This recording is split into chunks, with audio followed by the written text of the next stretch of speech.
Me toca presentar a alguien que pues ustedes no conocen, así que me toca leer sus atributos.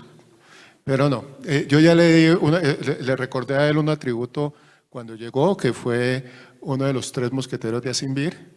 Hoy quiero, con el permiso de ustedes, darle otro nombre, otro atributo, otro título al doctor Álvarez. Es Caballero en Brillante Armadura, nuestro modelo ejemplar de infectología en el día de hoy en Colombia.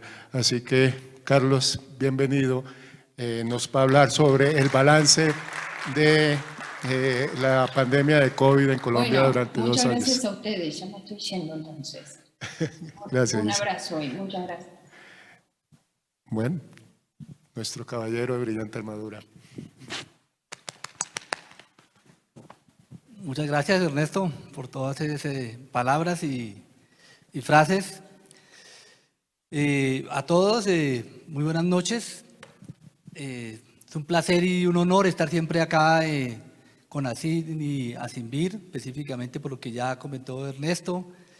Y al mismo tiempo también agradecer a cada uno de los miembros de ASIN que gran parte de lo que pude estar liderando en algunos momentos durante estos 2 años, pues también ha sido gracias al apoyo de cada uno de los miembros de ASIN que en reuniones presenciales, virtuales, cada uno colocaba su conocimiento y su apoyo que facilitó de manera extraordinaria el trabajo que pudimos venir haciendo en representación de la parte científica, específicamente de ASIN.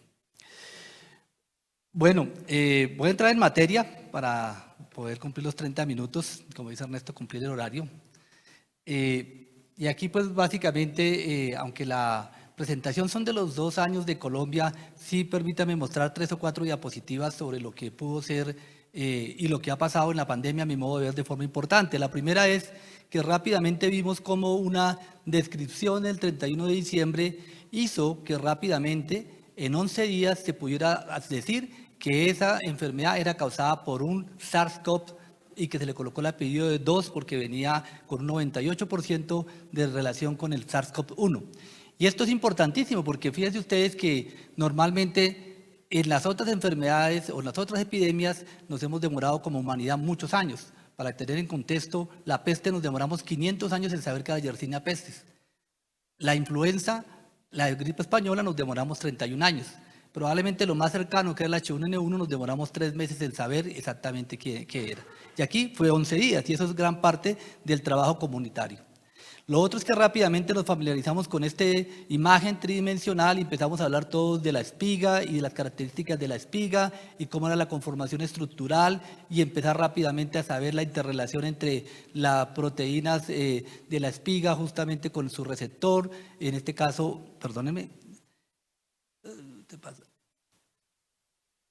En este caso, los receptores AC2 más las FPPR2 y FPPR4 que hacían básicamente, y con esta diapositiva resalto el rápido conocimiento en la fisiopatología de la enfermedad.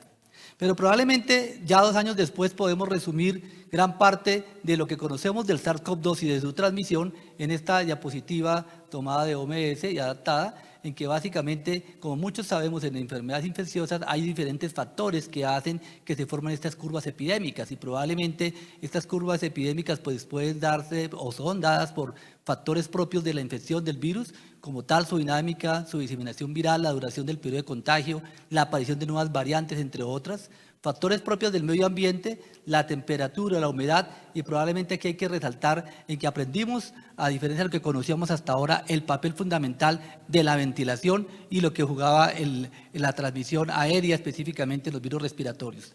Y vienen otros 2 factores importantes. Uno, la interacción entre la población. Sabíamos que las medidas de contacto y las medidas implementadas en salud pública eran importantes, las conocíamos, las habíamos visto que implementadas en otras partes, se habían propuesto para el virus de la influenza de la gripe aviar, pero realmente no se ha evaluado el impacto que tenía cada una de ellas. Y justamente uno de los puntos importantes que también ha aportado la pandemia es realmente saber el papel del uso del tapabocas, realmente el distanciamiento físico y qué tanto esa interacción entre las poblaciones humanas juegan un papel importante en la dinámica de transmisión. transmisión.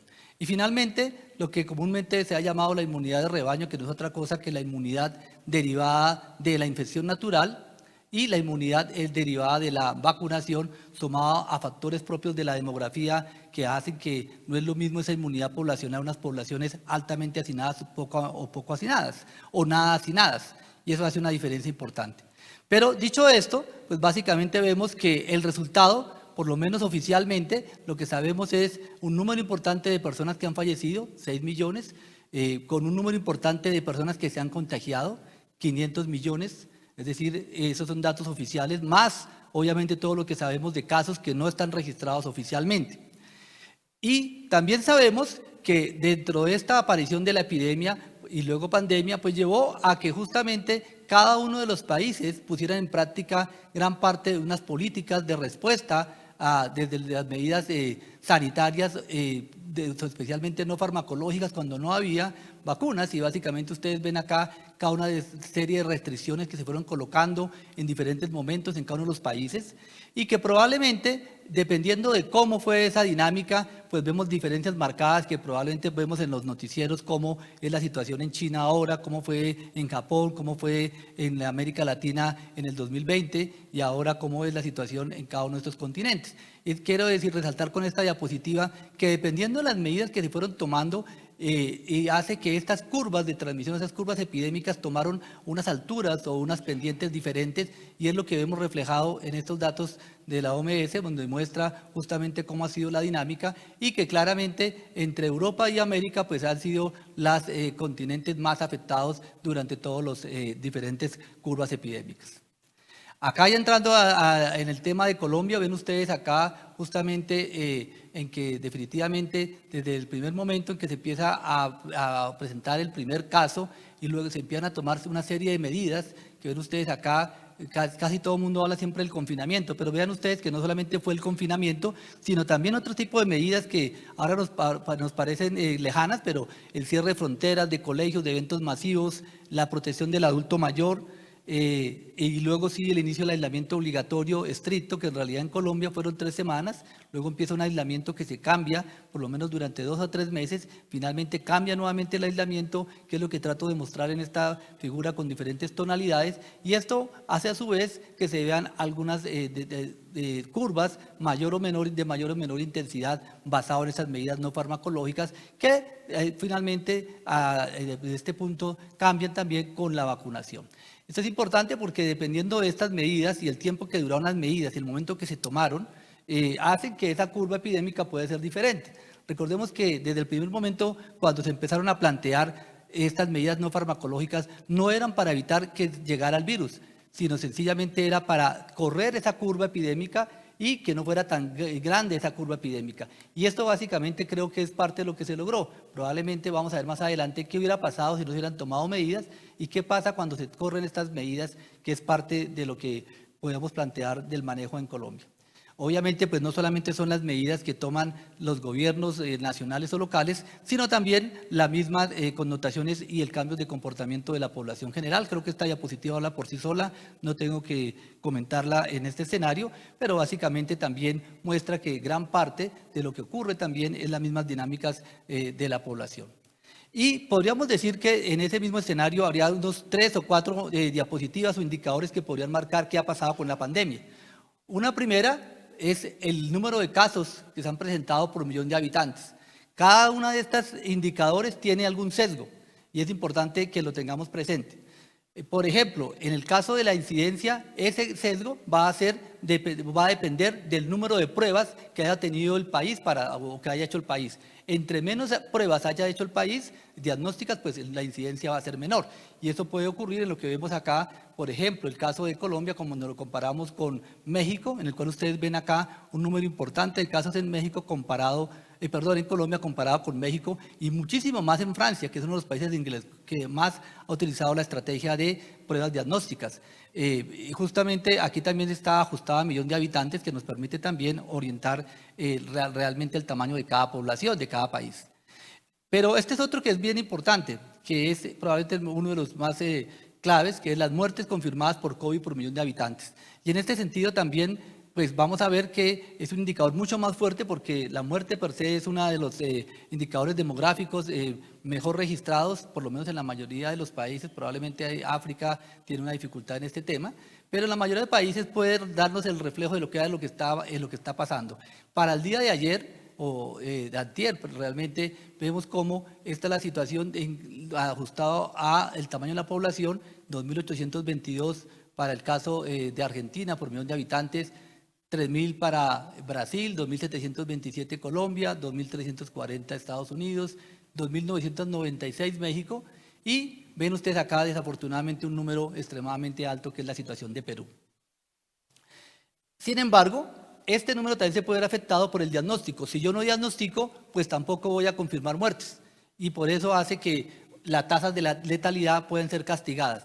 Y lo que puede ser una ventaja para en algunas del indicador anterior, en este indicador puede ser una desventaja. Ven ustedes cómo México, que tenía un número bajo de casos diagnosticados, al tener una mortalidad probablemente más alta con ese número de casos bajo, pues básicamente se le sube la tasa de letalidad, y obviamente en el caso de Perú, al tener una tasa tan alta de mortalidad, pues la letalidad independiente de las pruebas diagnósticas pues va a ser elevada. Esto hace que este indicador, en el cual hablamos del número de pruebas que se hacen por 1.000 habitantes, puede ser un indicador importante también del mismo manejo de la pandemia. En este sentido, quiero hacer énfasis en que Colombia, junto con Argentina y Chile, realmente fueron los países de Sudamérica que hicieron pruebas diagnósticas en un número importante. Puede plantearse que a partir de enero o febrero de este año cambia la disposición de los alineamientos de pruebas diagnósticas porque consideramos que era un momento diferente de la pandemia en que no era la prioridad hacer pruebas diagnósticas, pero durante los 2 primeros años, pues claramente Colombia hizo un número importante de pruebas diagnósticas, que es lo que ustedes pueden evaluar y ver en este dato tomado de la página del Instituto Nacional de Salud. Creo que uno de los puntos importantes del balance positivo de estos 2 años. Ven ustedes cómo Colombia rápidamente logra tener 225 laboratorios, entre laboratorios públicos, privados y de salud pública que hacen pruebas diagnósticas de PCR, pruebas moleculares, en el cual se logra llegar a tener a este momento 20 millones de pruebas con un resultado de más o menos el 25% de esas pruebas positivas, y también vemos cómo se hace un número importante de pruebas de antígeno que para el día de hoy son 13.970.000. Aquí desafortunadamente no se ve en la diapositiva y probablemente una situación de crítica es que dependiendo las aseguradoras, que el número de pruebas que se hicieron por millón de habitantes no fue la misma, no fue homogénea. Es decir, algunas aseguradoras hicieron muchas pruebas, otras no hicieron pruebas. Y eso hace que también a pesar de que estaba la tecnología, estaba la distribución, probablemente vemos un problema en los modelos de atención. Y aquí solamente quiero resaltar el flujograma, no solo para ver el flujograma per se, solo lo que quiero resaltar, que es otro punto a mi modo de ver favorable de estos años de Colombia, y es la introducción temprana de las pruebas de antígeno en los algoritmos diagnósticos. Probablemente Colombia fue el primero o el segundo país que incluyó en sus algoritmos diagnósticos las pruebas de antígeno, y eso permitió dar oportunidad a la realidad de Colombia. En septiembre lo aprobó o lo recomendó la OMS, en noviembre del 2020 lo recomendó los CDC. Probablemente Colombia en agosto ya tenía en su algoritmo diagnóstico y fue uno de los países pioneros en la inclusión de pruebas de antígeno, que en un momento dado no se consideraba como una prueba válida para hacer el diagnóstico, y hoy pues sabemos la importancia que tienen para el diagnóstico oportuno. Pero déjenme contarles esta otra gráfica y otro indicador que a mi modo de ver es la más importante, por eso lo separé, y es la tasa el exceso de mortalidad durante COVID-19. ¿Por qué? Porque nos permite realmente evaluar cuál ha sido el impacto no solamente de las muertes asociadas a COVID per se, sino también las muertes generadas por no atención por la misma atención de COVID. Y en ese sentido ustedes pueden ver acá la realidad de lo que ha pasado en diferentes países, pues tomé algunos de ellos, y aquí quiero resaltar el papel de Ecuador. Fíjense ustedes cómo Ecuador fue un país que no pudo prepararse porque la epidemia, el primer curva epidémica llegó tan rápido, y ustedes ven que algo que pasaba desapercibido en los anteriores mapas, aquí vemos un pico extremadamente alto, y es justamente lo que hace que muestra mejor qué pasa cuando se llega a una epidemia y no hay una preparación, y justamente vemos un exceso de mortalidad que supera el 300-350% en el caso de Ecuador. Y aquí vemos desafortunadamente también el caso de Perú, que tuvieron unas curvas extremadamente altas, y eso explica por qué desafortunadamente es el país con mayor mortalidad y exceso de mortalidad asociada a la pandemia. Y vemos acá el caso de Colombia, en el cual hubo una disminución en del primer año, pero desafortunadamente vimos una pico importante de exceso de mortalidad en el tercer año. Y en este escenario también quiero hacer énfasis en una publicación reciente. Ustedes vieron la semana pasada que aparece en que realmente no han sido los 5 millones que mostraba anteriormente, sino que realmente fueron 15 millones lo que se ha calculado de exceso de mortalidad por COVID-19, y que probablemente es la realidad. Y ustedes ven acá cómo es lo que está registrado y el exceso de mortalidad detectado en los diferentes países, y obviamente en los países en los cuales hay mejor registro, mejor atención, pues básicamente no hay diferencias entre lo que vemos en el número de muertos registrados y lo que ven ustedes en magenta, que es el exceso de mortalidad esperado. Ven ustedes acá la diferencia en los países de medianos ingresos, los países de bajos ingresos, en los cuales probablemente vemos como en algunos casos, el continente africano, vemos un exceso de mortalidad que no fue detectado por sus sistemas sanitarios. Y eso explica por qué a veces lo que se consideraba inicialmente que la población africana había cierta protección porque una población más joven u otras características, pues en realidad lo que estamos viendo es que no fue así, sencillamente no se tenía el registro adecuado. En el caso de Colombia, creo que es un buen balance, y esto también creo que hay que enfatizar, que es la transparencia del dato y la calidad del dato. Ven ustedes que para este caso, el análisis que se hace, ven ustedes que las muestras registradas en Colombia son casi similares al exceso de mortalidad. ¿Qué significa esto? Pues que realmente el sistema de vigilancia, el sistema que tenemos demográfico, DANE, lo que se hace en el seguimiento, pues básicamente ha detectado los números de muertos que realmente han ocurrido en Colombia, y es importante porque eso pues da fiabilidad y confiabilidad en la transparencia de los datos que se han ido generando.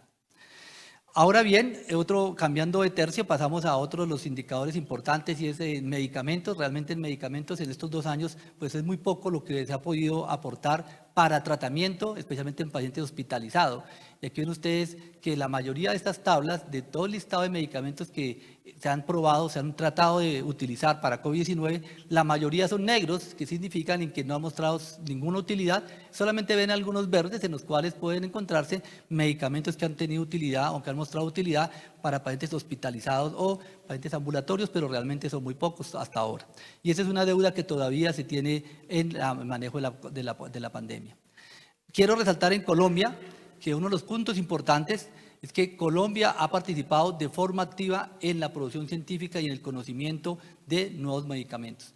Separé algunos de los artículos publicados en las revistas más prestigiosas, en los cuales ustedes ven participación de grupos colombianos en diferentes medicamentos, en diferentes esquemas y en diferentes alternativas terapéuticas. Creo que es uno de los puntos importantes, cómo Colombia se ha venido preparando y estuvo a la altura en el acompañamiento y en la seriedad y en la producción científica en los nuevos medicamentos, que como digo, la mayoría de los medicamentos desafortunadamente no han mostrado ser exitosos, pero como país hemos contribuido al desarrollo de ese conocimiento. Aquí tenemos un punto importante, es también hay que recordar también los diferentes problemas de la infodemia que se ha tenido o que se tuvo durante estos 2 años. Colombia no fue ajena a ello, y aquí tenemos el problema clásicamente de lo que se hizo con ivermectina, citromicina, cloroquina, algunas recomendadas por nosotros mismos inicialmente cuando se empieza la pandemia con el conocimiento que se tenía, pero luego que se fue depurando el conocimiento, pues ya tenemos un punto más cercano de la realidad del manejo o del tratamiento de la COVID-19. Sin embargo, pues esto dejó una secuela, y es que justamente también vemos que este abuso de antimicrobianos pues está llevando también a un incremento de la resistencia antimicrobiana, que es lo que quiero mostrar acá, y que desafortunadamente también algo que es favorable, como fue el mismo crecimiento en camas de cuidado intensivo, aquí tenemos una dificultad, y es que también tuvimos un incremento de casos de infecciones asociadas a la atención en salud, básicamente por un incremento también en el consumo de antimicrobianos y también unos equipos de trabajo probablemente no completamente preparados para el manejo en las unidades de cuidado intensivo. Y se potencializaron algunos efectos que ya conocíamos en resistencia antimicrobiana y en antimicótica. Otro punto importante que tenemos que resaltar es lo que, como tengo en la diapositiva, más que la solidaridad, la falta de solidaridad. Aquí vimos un punto importante, cómo realmente en muchos escenarios faltó solidaridad, y eso se vio reflejado en cómo en algunos momentos, al comienzo, por ejemplo, qué pena con ustedes, al comienzo teníamos problemas con conseguir tapabocas. Luego tuvimos problemas con obtener reactivos de diagnóstico. Hay países que prohibieron la salida de reactivos de diagnóstico durante todo el 2020. Problemas con los ventiladores, luego con medicamentos. En el 2021 no era fácil conseguir medicamentos opioides o medicamentos que se necesitaban para unidades de cuidado intensivo. Tuvimos problemas con la cantidad, con el oxígeno, y claramente también problemas para consecución de las vacunas de forma oportuna. En ese escenario adverso y difícil, también hay que resaltar en Colombia, pues que rápidamente Colombia pasó de tener 5.300 camas a 12.700 camas de cuidado intensivo. Y esto permitió que probablemente se tuviera cama para la mayoría de los colombianos. Probablemente en algunos momentos se perdió la oportunidad de la asignación de camas, pero vemos acá como, por ejemplo, en el caso de Bogotá, de tener 900 camas, se llegó a estar cerca de 2.700 camas, y eso permitió que estas curvas epidémicas pudieran ser soportadas por esas camas que se tenían en ese momento. Esto es supremamente importante porque realmente parte del manejo hace que, en realidad, cuando vemos el seguimiento de los pacientes y qué tantos pacientes fueron asignados a camas de cuidado intensivo, pues la mayoría recibieron la cama de cuidado intensivo. Como digo, algunos no hubo la oportunidad, que probablemente es el punto gris que tiene este indicador. Y probablemente también el hecho de tener una cama de cuidado intensivo, ven ustedes que para los pacientes hospitalizados hizo que la mortalidad en condiciones adecuadas estuvo cerca del 30% para pacientes de cuidado intensivo, que es un porcentaje alto, pero muy por debajo de algunos indicadores de otros países desarrollados en los cuales la mortalidad por COVID en cuidado intensivo estaba entre 30 a 40%. Y finalmente, otro punto clave pues es la vacunación. Creo que todos recordamos este momento cuando esta enfermera de Sucre recibe su primera dosis de vacuna, y pues hoy ya vemos para el día de hoy cerca de las 70% de la población vacunada completamente con 2 dosis, 35 millones de personas, más de 82 millones de vacunas aplicadas, y vemos cómo pues rápidamente el programa de vacunación se implementó. Y de aquí quiero resaltar 2 puntos del programa de vacunación. Lo primero es la equidad. Yo creo que algo que hay que resaltar de este programa de vacunación en Colombia es que fue equitativo, estuvo disponible para toda la población y con un orden de secuencia basado en el riesgo, más que en algunas condiciones particulares o algunos temas de índole político que no fueran técnicos. Aquí creo que estos fueron los puntos importantes de lo que se ha hecho en el programa de vacunación, y hace que Colombia está, pues todavía falta. Yo creo que es importante recordar, no se ha terminado la tarea. Vamos bien, pero todavía falta en el programa de vacunación. ¿Y por qué es importante? Porque justamente cuando se hace la vacunación, pues yo no voy a entrar en detalle porque sabemos que todos ustedes son expertos y saben que definitivamente la vacunación, tanto en hospitalización como en muerte, pues tiene un impacto dramático, disminuyendo, se calcula en los modelos matemáticos una disminución en la mortalidad al menos de unos 27.000 a 31.000 personas. Entonces creo que es importante tener en cuenta que cuando hablamos de vacunación no es en el número de vacunas aplicadas, sino realmente los logros, especialmente en la población de más riesgo. Y en este sentido también creo que con este cohorte en el cual se han probado los diferentes esquemas y la efectividad de las vacunas y los esquemas que se probaron en Colombia basados en lo que se tenían con las recomendaciones de expertos de nuestra asociación, con los diferentes expertos de otras sociedades científicas que permitieron hacer las mejores recomendaciones justamente con lo que se tenía en ese momento en Colombia en cada momento. Finalmente, entramos a otro tema, y es el tema de la misma vigilancia que ha hecho el país. Aquí claramente sabemos las diferencias y los cambios que han venido ocurriendo con las variantes, y cuando hablamos de variantes, nosotros en Colombia podemos decir cómo estamos, porque justamente uno de los puntos favorables que se ha tenido es la red de laboratorios que también se hizo de manera voluntaria, hospitales de instituciones públicas, privadas, en el cual esa red ha permitido tener lo que ustedes ven acá, poder determinar qué circula en el país, con qué frecuencia, dónde aparece, y poder detectar incluso algunos de forma prematura, algunos variantes importantes como lo que más adelante se ha visto de importancia en el mundo, y saber, por ejemplo, que la variante Mu tiene algunas características importantes, y poder identificar a tiempo que estas son las variantes que podrían ser afectadas por la vacuna y basadas, o mejor, no ser afectadas por o evadir las vacunas que estaban disponibles y por eso también tomar algunas medidas acorde a la realidad de lo que estaba ocurriendo en Colombia.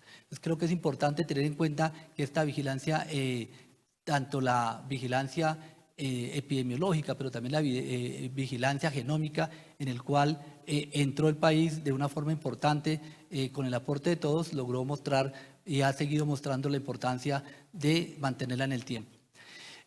Y este es un punto importante, ¿no? Que quiero también resaltar, y es que muy pocas veces hemos podido tener un grupo interdisciplinario trabajando mancomunadamente altas horas de la noche durante mucho tiempo y mantener ese trabajo. Eso creo, darle las gracias al doctor Carlos Saavedra, que lideró durante más de un año, ha seguido liderando este proceso de consenso que han permitido que muchas instituciones puedan trabajar de forma mancomunada para tener actualizaciones, guías y consensos acorde a la realidad colombiana.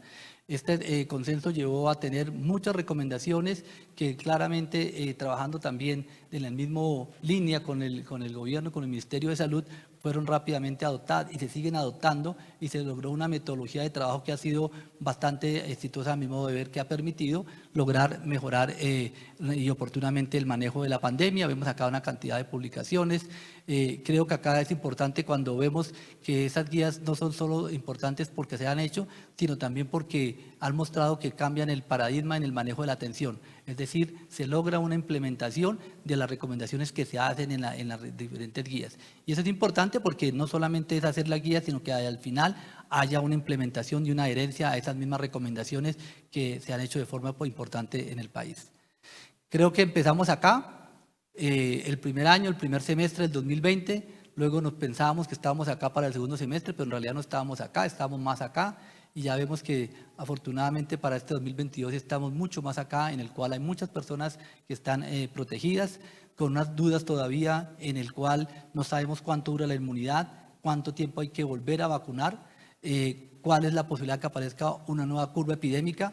Pero eso no los voy a adelantar porque mañana les invito a la conferencia de mañana de cierre del día de la jornada del jueves, donde la doctora Cucunúa va a mostrar los datos y los modelos en los cuales podemos hablar realmente cuál es la posibilidad que aparezcan otras curvas o que cambien estos indicadores. Creo que vamos en un buen momento epidemiológico. Para mí uno de los mejores indicadores es este que ustedes ven acá, el índice de positividad, qué tanto está circulando el virus. Vemos que está circulando en este momento bajo, 2, 3, 4, 5%, probablemente de lo que hagamos nosotros, de lo que se mantenga en estas 2 o 3 meses, que el ritmo de la vacunación probablemente hace que esto se prolongue, estas curvas epidémicas, o que aparezca una nueva curva epidémica más temprano, probablemente también dependiendo de esta misma inmunidad derivada de la infección, que tampoco la tenemos bien elaborada. Tenemos unos datos previos.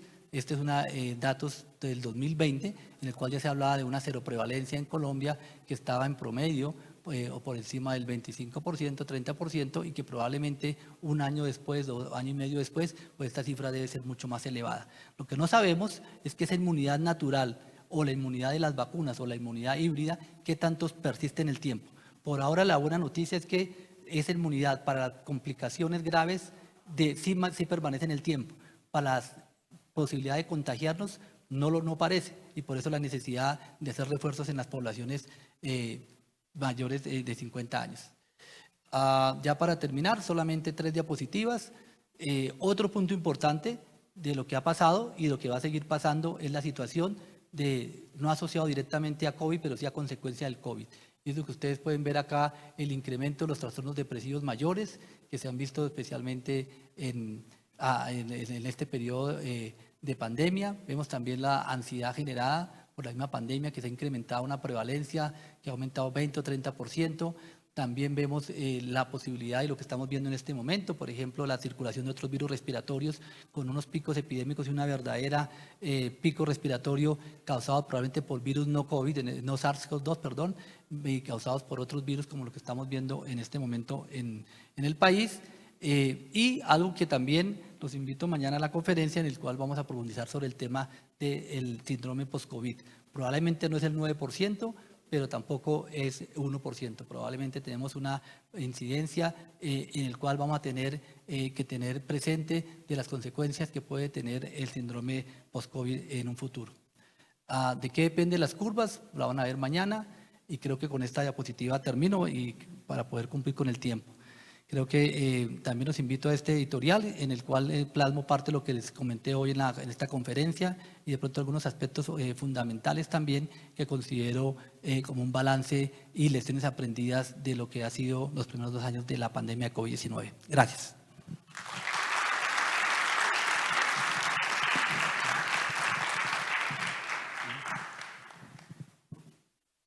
Muchas gracias, doctor Álvarez. Bueno, para finalizar, les agradecemos la presencia en la inauguración y los invitamos al hall para un compartir con los miembros pues, de nuestro congreso.